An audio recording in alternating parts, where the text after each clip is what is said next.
Hey everyone, welcome to today's video. Welcome to the Gamey Daddy channel. Thank you very much for tuning into this video. I really do appreciate that.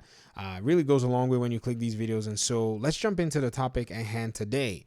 So I've been talking a little bit about the division, some things to look forward to. And in my past few videos, I've actually mentioned a statement that actually has brought some pushback and a few, discussion, I would say a few oppositions to the comments. And I really wanted to take some time to actually address this because I feel like it's an interesting topic. Now, the pushback is not coming from random people in the community. These are OG Gamey Daddy audience members. These are people that have been on this channel for a long time. In fact, one of the community members has been here since the Division 1, one of my earliest supporters.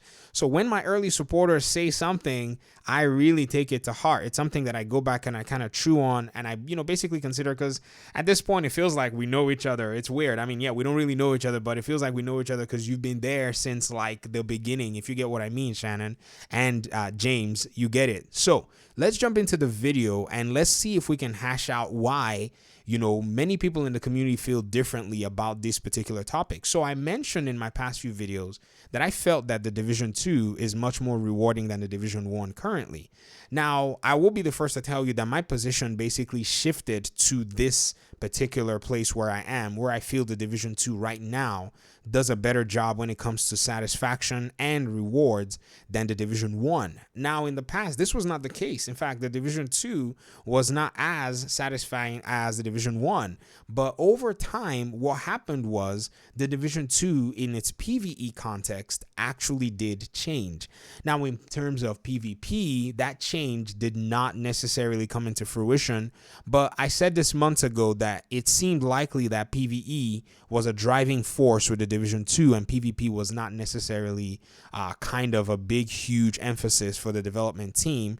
And it's basically something that they've proven by constantly updating and bringing things that apply to the PvE of this game, whereas PvP is a very small, minor aspect of their development proposal or proposition for the game. Now, if we go back and look at a few things, it's something that you have to basically come and say, where have the changes been made and how much have they influenced the game?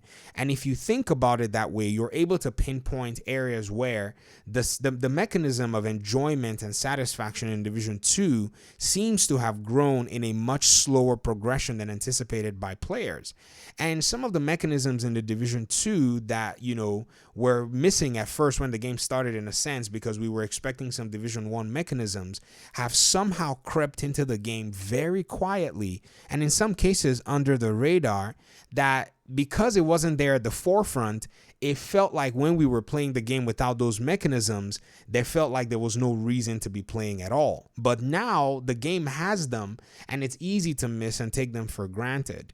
So what I wanted to do in this video was actually start this conversation to start looking at mechanisms that really allow players to enjoy the Division 1 that have actually shown up in the Division 2 and even in some cases are better. I know it sounds crazy, right? Some mechanisms that the Division 2 has improved upon are actually better. I said it, but I'll show you as we're going on in this series of conversations.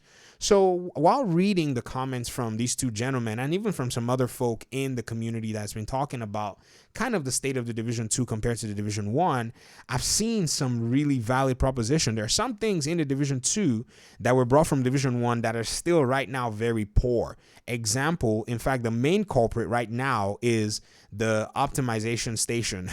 It's basically a waste of time. I haven't even gone close to it. I haven't even touched it. And even the developers, I'm sure themselves know that this system, they have brought it onto the game in a begrudging manner. And that is something that they will probably need to deal with over the course of time. But then again, if you think about it, you don't necessarily need that optimization station as far as things go. Your recalibration library and your targeted loot system basically compensate for everything that optimization station can do, because the development team have basically put it in a place where you don't necessarily need an optimization station if you're constantly playing the game. You'll be farming and getting the gear that you actually want, not just the gear that RNG subjects you to. In my opinion, this is the more rewarding system for the Division 2 that makes it basically annihilate the Division 1. These changes were made incrementally. The targeted system was put in place a very long time ago. It didn't seem to really make a huge impact. But then when max rolled gear started to come into the equation and started to get much more frequent, then its impact started to showcase and become better.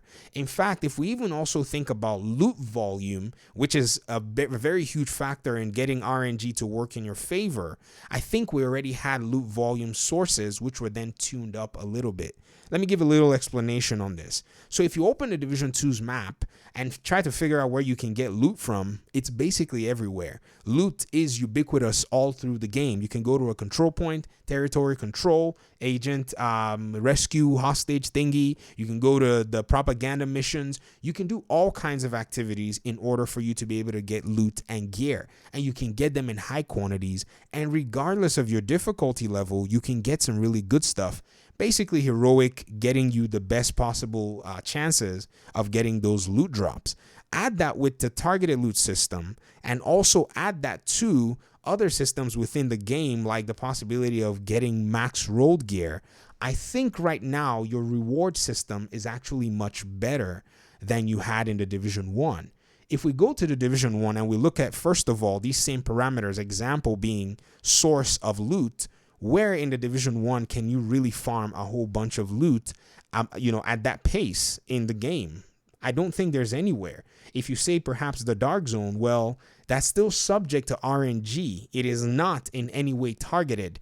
You have to still go there and be subject to the RNG system in the Dark Zone or even in the game. In fact, in the Division 1, you don't even have as many open world activities that allow for you that free roam, and that in some cases, a systematic way of actually farming through a specific area to knock out missions, gain XP, and gain gear.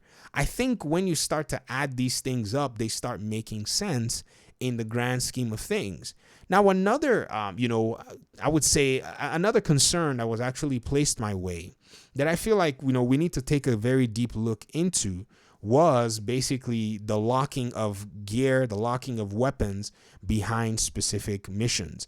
Now, this was also a practice that was done in the Division 1. In fact, I didn't even remember this. Remember, I made the appeal. In fact, I've been one of the only content creators who's made at least 4 videos appealing to the developers to bring the Eagle Bearer out of the raid and even bring out the raid exclusives to the open world. So if there's anybody who wants to see that happen, I think I can say I am at the forefront of this conversation. But then if you think about even, say, the Warlord, which is pretty much the Eagle Bearer of the Division 1, it was first locked behind the incursions before it was then brought back into the open general loot pool. And I think the developers have taken the same approach. Some of the items were locked behind specific missions. In fact, some missions had the opportunity to grant you specific exotics at a much higher rate, but now those exotics can pretty much drop anywhere. In fact, what's even better is even some exotics that you have to do specific activities for can still in some way indirectly make their way to you. An example will be the Ridgeways chest piece. I've not done the summit up. I've not beaten 100. I've made it to 100, but I haven't beaten the hunters there. But I have a Ridgeways chest piece that was given to me by people in a mission. We did a legendary mission, and because other people there had already gotten it, they were able to get another drop which they could share. This indirect mechanism really does allow for transmission of loot to all kinds of other agents within the team. And also those missions that used to hold some of the exotics, and those factions that used to hold some of the exotics no longer hold them. These exotics can now drop in the open world. The only exotics that are locked behind missions are the raid exclusives and the legendary mission exclusives as far as the game is concerned. These items you're only going to get within them, and it's very challenging to get them. I get it. In fact, YouTuber Grinder Kamikaze Von Doom just got his own bighorn just a few hours ago from when I'm making this video. I got my bighorn probably a few months ago, and I've been playing legendary religiously almost as frequently as I can in order to get him. And yeah, it was very challenging to get. I'm not going to lie. I'm not going to take that away from anybody. But at the same time, the bighorn is not necessarily a consequential weapon, which is something that we've also seen change as the course of the game went on. And what was that?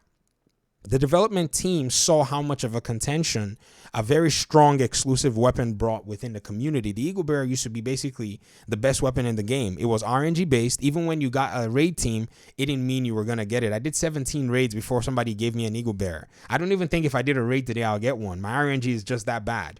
And there are many people who did 100, 150 before they got one. And we definitely understand how that could be challenging and annoying. So what the developers did was they just silently and stylishly neutralized the Eagle Bearer and made it basically a cosmetic item. Yes, it's still strong, but it is not the strongest way to combine an assault rifle build in the game anymore. And so you can even say the same thing for even the Ravenous as we speak.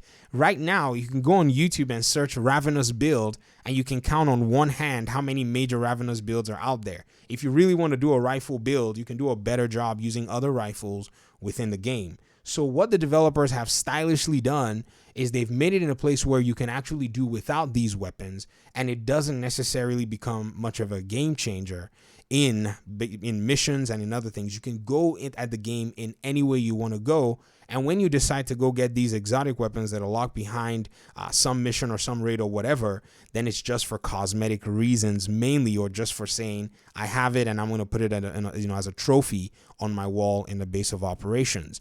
When we look at these mechanisms, and when we look at the reward systems, and we look at the loot sources, and when we look at loot pools and targeted loot, and even the summits, which is basically a steroid-based, in my opinion, targeted loot system that can basically, it's like a buffet. You don't have that system in the Division 1.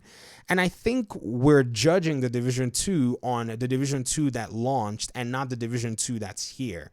You see, this game has really evolved. If you look at my position from when we started out with the Division 2 compared to Division 1, basically December of 2019, I've basically shifted in a lot of those positions, but that's not necessarily because I wanted to shift. It's because the Division made massive shifts, get it? Massive shifts as the game was progressing. These shifts were, in some cases, painstaking. We complained and we made videos and we talked about the issues, but these changes started coming into play little by little. But now once you start to stack them on top of one another, I think it brings things into a different perspective that you do have a much more rewarding game in the Division 2. Now, another thing that I will, basically address is the initial implementation of these systems.